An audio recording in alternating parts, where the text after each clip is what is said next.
Welcome to Tara's Physics New Syllabus Standard 11 Unit 9 வாயுக்களின் இயக்கவியற் கொள்கை Kinetic Theory of Gases. இப்போ நம்ம இந்த வீடியோவில் என்ன பார்க்க போறோம்னா 9.2 வாயு ஒன்றினால் ஏற்படும் அழுத்தம். இந்த 9.2 கீழே வந்து மொத்தம் 8 சப்டிஷன்ஸ் இருக்குது. இதில் உள்ள ஃபர்ஸ்ட் 7 சப்டிஷன்ஸ் தான் ஏற்கனவே லாஸ்ட் வீடியோஸ்குள்ளே பார்த்துருக்கோம். இப்போ நம்ம இந்த வீடியோவில் என்ன பார்க்க போறோம்னா 8th சப்டிஷன் தான் பார்க்க போகிறோம். 9.2.8 Maxwell-Boltzmann வேக பகிர்வு சார்பு. Maxwell-Boltzmann speed distribution function. இந்த டாபிக் பற்றி தான் டீட்டெயிலாக பார்க்க போகிறோம். 9.2.8 Maxwell-Boltzmann வேக பகிர்வு சார்பு. Maxwell-Boltzmann speed distribution function. அறை ஒன்றில் உள்ள வாயு மூலக்கூறுகள் ஒழுங்கற்ற முறையில் எல்லா திசைகளிலும் இயங்கிக் கொண்டிருக்கின்றன. இப்போ ரூம் எடுத்துக்கிட்டிங்கன்னா அந்த ரூமில் வந்து காற்று இருக்கும், அப்படி தானே? காற்றுங்கிறது வந்து எல்லா வாயுக்களோட கலவை. இந்த காற்றில் வந்து நிறைய வாயு மூலக்கூறுகள் இருக்கும். அந்த வாயு மூலக்கூறுகள் வந்து இந்த ரூம் ஃபுல்லாகவே ஒழுங்கற்ற முறையில் ரேண்டமாக ஜிக்ஸாக அங்கேயும் மூவ் ஆகிட்டு இருக்கும். பேரளவான இயற்பியல் அளவுகளான வெப்பநிலை, அழுத்தம் போன்றவை ஒரு நிலையான மதிப்பாக இருப்பினும் எல்லா மூலக்கூறின் வேகமும் சமமாக இருப்பதில்லை. வெப்பநிலையும் அழுத்தம் வந்து நிலையான மதிப்பாக இருந்தாலும் எல்லா மூலக்கூறுகளோட வேகம் வந்து சமமாக இருக்காது. வெப்பநிலையும் அழுத்தமும் சேமாக இருந்தோன்னே, நிலையாக இருந்தோன்னே நம்ம வந்து மூலக்கூறுகளோட வேகம் வந்து எல்லா மூலக்கூறுக்கும் வந்து சமமாக இருக்கும் அப்படின்னு சொல்லிட்டு நினைக்க முடியாது. வெப்பநிலை, அழுத்தம் போன்றவை ஒரு நிலையான மதிப்பாக இருப்பினும் எல்லா மூலக்கூறின் வேகமும் சமமாக இருப்பதில்லை. ஒவ்வொரு மூலக்கூறும் மற்ற மூலக்கூறுகளுடன் மோதலுற்று அவற்றின் வேகங்களை பரிமாறிக்கொள்கின்றன. ஒரு மூலக்கூறு இன்னொரு மூலக்கூறுகிட்ட போய் மோதும். சப்போ அதனோட வேகம் வந்து இந்த மூலக்கூறோட வேகம் வந்து அந்த மூலக்கூறுக்கு வந்து பரிமாற்றப்படும். இப்படி வந்து மோதல் வரும்போது வந்து ஒரு மூலக்கூறோட வேகம் வந்து இன்னொரு மூலக்கூறுக்கு வந்து பரிமாற்றப்படுது அப்படின்னு சொல்லியிருக்காங்க. ஒவ்வொரு மூலக்கூறும் மற்ற மூலக்கூறுகளுடன் மோதலுற்று அவற்றின் வேகங்களை பரிமாறிக்கொள்கின்றன. முந்தைய பகுதியில் நாம் ஒவ்வொரு மூலக்கூறின் வேகத்தை தனித்தனியாக கணக்கிடாமல் அவற்றின் சராசரி இருமடி மூல வேகத்தையே கணக்கிட்டோம். இதுக்கு முன்னாடி வந்து நம்ம வந்து தனித்தனியாக ஒவ்வொரு மூலக்கூறுக்கும் வந்து வேகத்தை வந்து கண்டுபிடிக்கலாம், அப்படி தானே? காமனாக, அதாவது ஆவரேஜாக கண்டுபிடிச்சோம், சராசரியாக கண்டுபிடிச்சோம், அப்படி தானே? அவற்றின் சராசரி இருமடி மூல வேகத்தையே கணக்கிட்டோம். மேலும் ஒவ்வொரு மூலக்கூறின் வேகத்தை தனித்தனியே கணக்கிடுவது என்பது மிகவும் கடினமான செயலாகும். ஒவ்வொரு மூலக்கூறோட வேகம் என்ன அப்படின்னு சொல்லிட்டு தனித்தனியாக கண்டுபிடிக்கிறது ரொம்ப டிஃபிகல்ட்டான காரியம், சரியா? மிகவும் கடினமான செயலாகும். இத்தகைய சூழ்நிலையில் 5 மீட்டர்/செகண்ட் முதல் 10 மீட்டர்/செகண்ட் அல்லது 10 மீட்டர்/செகண்ட் முதல் 15 மீட்டர்/செகண்ட் போன்ற வேக எல்லைக்குள் உள்ள மூலக்கூறுகளின் எண்ணிக்கையை கணக்கிடுவது சாத்தியமாகும். ஸோ ஒரு பர்டிகுலர் ரேஞ்ச் வச்சுட்டு அந்த ரேஞ்சுக்குள்ளே என்னென்ன மூலக்கூறுகள்லாம் இருக்கோ அந்த மூலக்கூறுகளின் எண்ணிக்கையை வந்து கணக்கிடுவது வந்து நம்மளால் சாத்தியமான ஒரு விஷயம். கணக்கிட முடியும், சரியா? பர்டிகுலர் ரேஞ்ச் 5 மீட்டர்/செகண்ட் டு 10 மீட்டர்/செகண்ட், சிலது 10 மீட்டர்/செகண்ட் டு 15 மீட்டர்/செகண்ட், அப்படி ஒரு பர்டிகுலர் ரேஞ்சில் அந்த மூலக்கூறுகளின் வேகம், இந்த வேக எல்லைக்குள் உள்ள மூலக்கூறுகளின் எண்ணிக்கையை கணக்கிடுவது சாத்தியமானதாகும். எனவே பொதுவாக இதை வந்து எப்படி சொல்லலாம், v முதல் v+dv என்ற வேக எல்லைக்குள் உள்ள மூலக்கூறுகளின் எண்ணிக்கையை கீழே கொடுக்கப்பட்டுள்ள மற்ற மேக்ஸ்வெல்-போல்ட்ஸ்மன் வேக பகிர்வு சார்பினை பயன்படுத்தி கணக்கிடலாம்.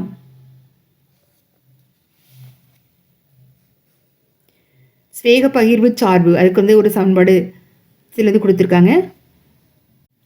அதாவது speed distribution function, Maxwell Boltzmann speed distribution function என்னென்னா NV = 4πN × m/2/kT power 3/2. 4/n into m/2/kT the whole power 3/2 v² c power minus mv² /2kT. இதில் வந்து வேக பகிர்வு சார்பின் வரைபடம் கொடுத்துருக்காங்க, கிராஃப் கொடுத்துருக்காங்க. இந்த கிராஃப் பார்த்தீங்கன்னா உங்களுக்கு நல்லா தெரியும். இதில் வந்து V, இதில் வந்து N, NV. இப்போ இந்த கிராஃப் வந்து நமக்கு இப்படி கிடச்சிருக்கு. இதில் சென்டராக உள்ள லைன் எதை குறிக்கும்னா VMP. சென்டருக்கு அடுத்த லைன் தான் என்னென்னா V ஆவரேஜ். அதுக்கு அடுத்த லைன் குறிக்கக்கூடியது என்னென்னா VRMS. இதில் வந்து நம்ம ஒரு பர்டிகுலர் போர்ஷனை வந்து கன்சிடர் பண்ண போகிறோம். V + DV. இந்த போர்ஷன் இவ்வளோ போர்ஷன் கன்சிடர் பண்ண போகிறோம். சரியா? இதுதான் என்னென்னா NB, வேக பகிர்வு சார்பு NB. Vயிலிருந்து V + DV வரை வேக மதிப்புகளை பெற்றுள்ள மூலக்கூறுகளின் எண்ணிக்கை கண்டுபிடிக்க போகிறோம். NB DVயினால் உள்ளடக்கிய செவ்வகத்தின் பரப்பிற்கு சமமாகும். இந்த மூலக்கூறுகளோட எண்ணிக்கை இருக்கலாம். Vயிலிருந்து V + DV வரை வேக மதிப்புகளை பெற்றுள்ள மூலக்கூறுகளின் எண்ணிக்கை வந்து எதுக்கு சமமாக இருக்கும்?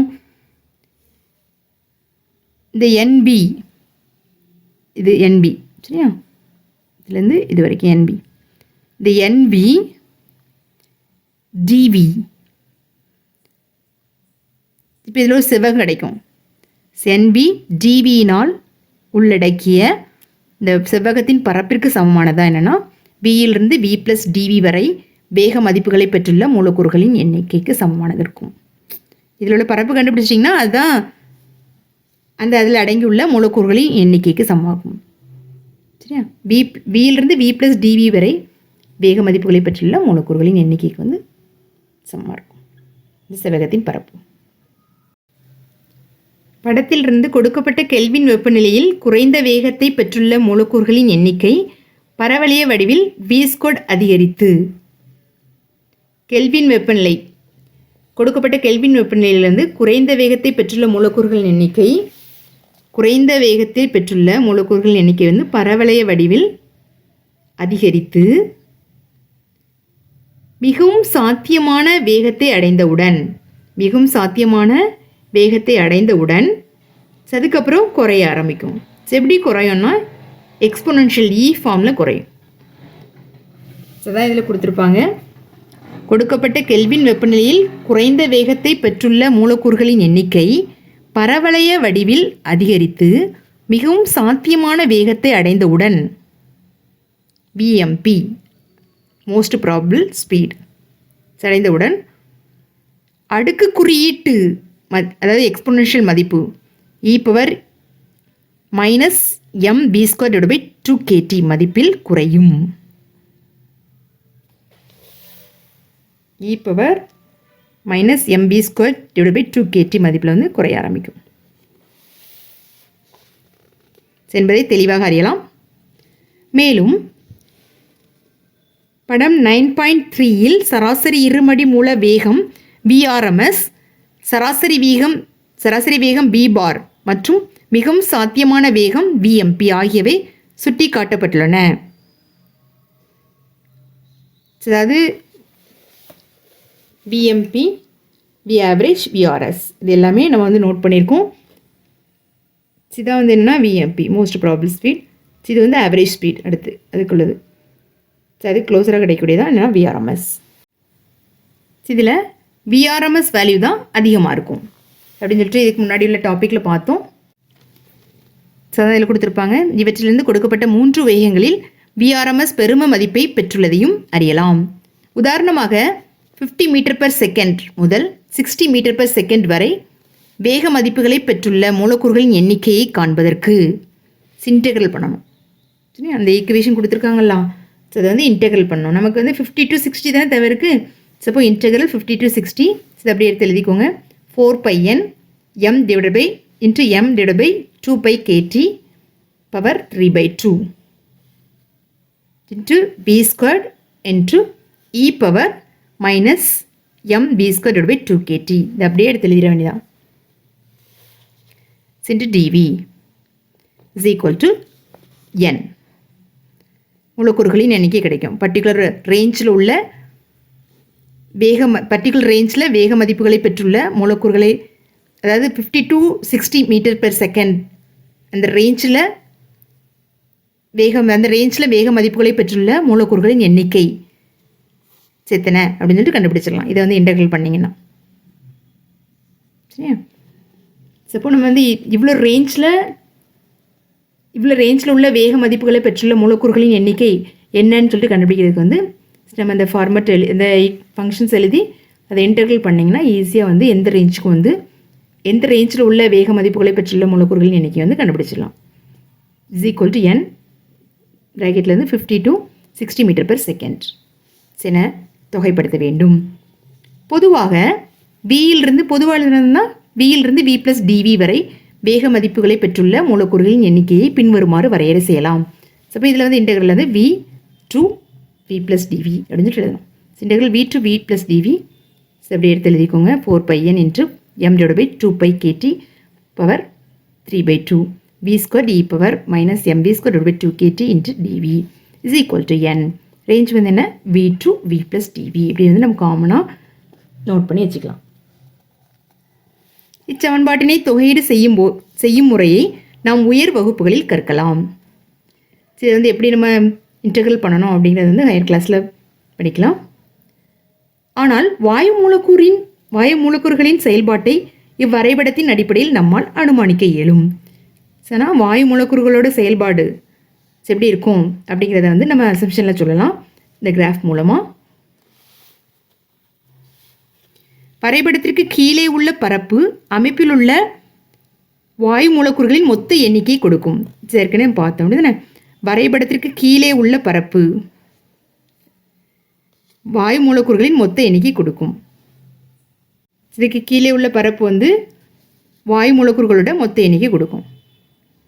படம் 9.4 இரு வேறு வெப்பநிலைகளில் உள்ள வாயு மூலக்கூறுகளின் வேக பகிர்வு வரைபட வடிவில் காட்டப்பட்டுள்ளது. 9.4 இந்த படம் எடுத்துக்கிட்டிங்கன்னா இரு வேறு வெப்பநிலைகளில் உள்ள வாயு மூலக்கூறுகளோட இது வந்து டெம்பரேச்சர் 300 கெல்வின், T = 300 கெல்வின். இதனோட வெப்பநிலை 300 கெல்வின், இதனோட வெப்பநிலை வந்து T = 900 கெல்வின். இரு வேறு வெப்பநிலைகளில் உள்ள வாயு மூலக்கூறுகளின் வேக பகிர்வு வரைபட வடிவில் காட்டப்பட்டுள்ளது. கெல்வின் வெப்பநிலை அதிகரிக்கும் போது வளைவுக்கோட்டின் உச்சி வலது பக்கத்தை நோக்கி நகர்கின்றது. கெல்வின் வெப்பநிலை அதிகரிக்க அந்த வளைவுக்கோட்டோட உச்சி வந்து வலது பக்கத்தை நோக்கி நகருது. இப்போ வந்து இது வந்து T வந்து 300 கெல்வின் தானே. இப்போ இந்த வெப்பநிலை வந்து அதிகரிக்குது 900 கெல்வின். அப்போ அதனோட உச்சி வந்து வலது பக்கத்தை நோக்கி நகர்ந்துருக்கு. இங்கேருந்து உச்சி வந்து வலது பக்கத்தில் இந்த சைடில் நகர்ந்துருக்கு. சரியா. சரிதான். கெல்வின் வெப்பநிலை அதிகரிக்கும் போது வளைகோட்டின் உச்சி வலது பக்கத்தை நோக்கி நகருது. இது ஒவ்வொரு மூலக்கூறின் சராசரி வேகமும் அதிகரிப்பதை காட்டுகின்றது. இப்போ இதுலேருந்து என்ன சொல்லலாம், ஒவ்வொரு மூலக்கூறோட சராசரி வேகமும் இன்க்ரீஸ் ஆகுது அப்படிங்கிறது காட்டு. வலது பக்கம் போகிறதுனால அது வந்து இன்க்ரீஸ் ஆகுது அப்படின்னு சொல்லிட்டு காட்டு.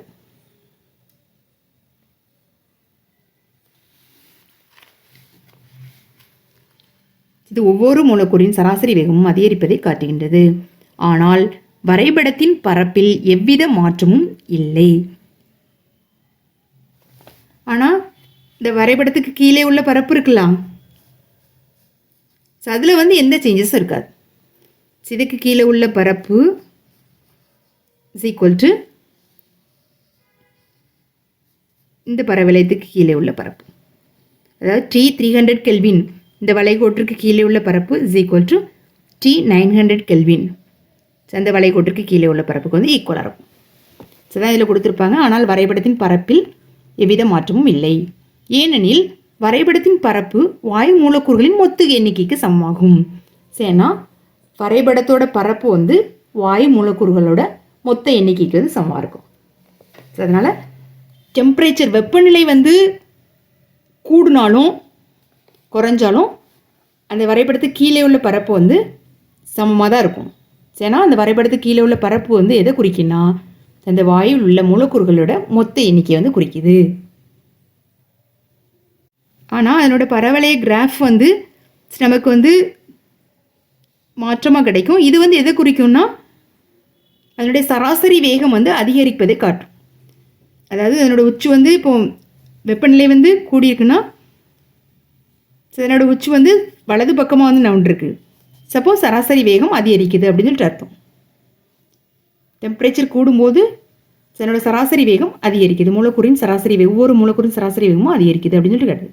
டெம்பரேச்சர் குறையும் போது ஒவ்வொரு மூலக்கூறின் சராசரி வேகம் வந்து குறையும். சப்போ வந்து நமக்கு வந்து கிராஃப் வந்து இப்படி கிடைக்கும். இந்த சைடில் கிடைக்கும். அதனோட உச்சி வந்து இந்த சைடில் கிடைக்கும். சரியா? இப்போ இந்த 2 பாயிண்ட் உங்களுக்கு நல்லா தெளிவாக புரிஞ்சிருக்கும்னு நினைக்கிறேன். இது வந்து புக் பேக் பின்னாடி உள்ள ஒரு டீட்டெயில் ஆன்சர் 6 இதுலேருந்து ஆரம்பித்து இது வரைக்கும். இந்த படம் போட்டுக்கோங்க. இது பார்க்க தான் இப்படி பேராவாக இருக்கும். ஆனால் இப்போ நீங்கள் இந்த கொஸ்டினை 1 டைம் பார்த்தீங்கன்னா உங்களுக்கு வந்து படிக்கிறதுக்கு ரொம்ப ஈஸியாக இருக்கும். சரி, நல்லா தெளிவாக பார்த்துக்கோங்க. இப்படி பாயிண்ட் வைஸ் போட்டு எழுதுங்க. பாயிண்ட் வைஸ் போட்டு எழுதுனீங்கன்னா நீட்டாகவும் இருக்கும். உங்களுக்கு புரிஞ்சு படிக்கிறதுக்கும் நல்லாயிருக்கும். சரியா? நெக்ஸ்ட் இதில் குறிப்புன்னு சொல்லிட்டு ஒன்று கொடுத்துருக்காங்க. இதில் என்ன கொடுத்துருக்காங்கன்னா, ஆச்சரியமூட்டும் ஒரு உண்மை என்னவென்றால் வாயு மூலக்கூறுகள் ஒரு முறை சமநிலையை அடைந்துவிட்டால் கொடுக்கப்பட்ட வேக எல்லைக்குள் உள்ள மொத்த மூலக்கூறுகளின் எண்ணிக்கை மாறாது. வாயு மூலக்கூறுகள் வந்து 1 டைம் வந்து ஈக்லிபிரியம் ஸ்டேஜுக்கு வந்துட்டுனா, சமநிலை அடைஞ்சிட்டுனா, கொடுக்கப்பட்ட வேக எல்லைக்குள் உள்ள மொத்த மூலக்கூறுகளின் எண்ணிக்கையும் மாறாது. எடுத்துக்காட்டாக மூலக்கூறு ஒன்று தொடக்கத்தில் 12 மீட்டர்/செகண்ட் என்ற வேகத்தில் இயங்கி மற்றொரு மூலக்கூறுடன் மோதலுற்று தனது வேகத்தை 9 மீட்டர்/செகண்ட் என மாற்றிக்கொண்டால், அதுக்கு வந்து ஃபஸ்ட்டு ஸ்பீடு வந்து வேகம் வந்து எவ்வளோ இருக்குன்னா 12 மீட்டர்/செகண்ட். ஸோ அது இன்னொரு மூலக்கூறுவோட மோதும் போது அதனுடைய வேகம் வந்து 9 மீட்டர்/செகண்ட் என மாற்றிக்கொண்டால், அந்த மற்றொரு மூலக்கூறு தொடக்கத்தில் வேறு வேகத்தில் இயங்கி வேறு மூலக்கூறுடன் மோதலுற்று தனது வேகத்தை 12 மீட்டர்/செகண்ட் என மாற்றிக்கொள்ளும். ஒரு மூலக்கூறு இன்னொரு மூலக்கூறோட மோதலுற்று அதனோட அதாவது ஒரு மூலக்கூறோட தொடக்க வேகம் வந்து என்ன 12 மீட்டர்/செகண்ட். ஸோ அது வந்து மற்றொரு மூலக்கூறுடன் மோதலுற்று தனது வேகத்தை வந்து குறைச்சிக்கிடுது 9 மீட்டர்/செகண்ட் என மாற்றிக்கொண்டால், அந்த மற்றொரு மூலக்கூறு இருக்கலாம். அந்த மற்றொரு மூலக்கூறு தொடக்கத்தில் வேறு வேகத்தில் இயங்கி வேறு ஒரு மூலக்கூறுடன் மோதலுற்று தனது வேகத்தை வந்து திருப்பி 12 மீட்டர்/செகண்ட் அப்படின்னு சொல்லிட்டு மாற்றிக்கிடும்.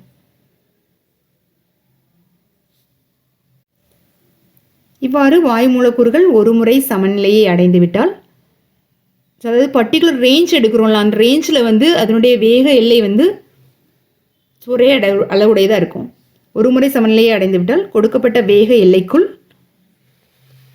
அதாவது வியிலிருந்து v+dv என்ற வேக எல்லைக்குள் உள்ள வாயு மூலக்கூறுகளின் எண்ணிக்கை வந்து மாறாது. சில வந்து ஒரு மூலக்கூறு வந்து இதில் வந்து வெயிட்டை வந்து லாஸ் பண்ணுது, மோதலுற்று வெயிட்டை வந்து லாஸ் பண்ணுது. இந்த லாஸ் பண்ண ஸ்பீடை வந்து இன்னொரு மூலக்கூறு வந்து கெயின் பண்ணும். ஸோ இப்போ லாஸ் பண்ணி கெயின் பண்ணும்போது அது வந்து பர்டிகுலராக ஈக்லிபிரியம் ஸ்டேஜுக்கு வரும். ஈக்லிபிரியம் ஸ்டேஜுக்கு வரும்போது அதனுடைய மூலக்கூறுகளோட எண்ணிக்கை வந்து மாறாது பர்டிகுலர் ரேஞ்ச் ஆஃப் ஸ்பீடில். சரியா? இதோட 9.2.8 மேக்ஸ்வெல்-போல்ட்ஸ்மேன் வேக பகிர்வு சார்பு இந்த டாபிக் வந்து முடியுது. இதோட 9.2.8 மேக்ஸ்வெல்-போல்ட்ஸ்மேன் வேக பகிர்வு சார்பு, மேக்ஸ்வெல்-போல்ட்ஸ்மேன் ஸ்பீட் டிஸ்ட்ரிபியூஷன் ஃபங்க்ஷன் இந்த டாபிக் வந்து முடியுது. இந்த 9.2ல் உள்ள எல்லா சப்டிஷன் வந்து பார்த்துட்டோம். இதோட 9.2 பிரிவில் உள்ள எல்லா சப்டிஷன்ஸ் உள்ள எக்ஸ்ப்ளனேஷன் வந்து முடியுது. நெக்ஸ்ட் வீடியோவில் நெக்ஸ்ட் உள்ள மெயின் டிவிஷன் பார்ப்போம். தேங்க்யூ.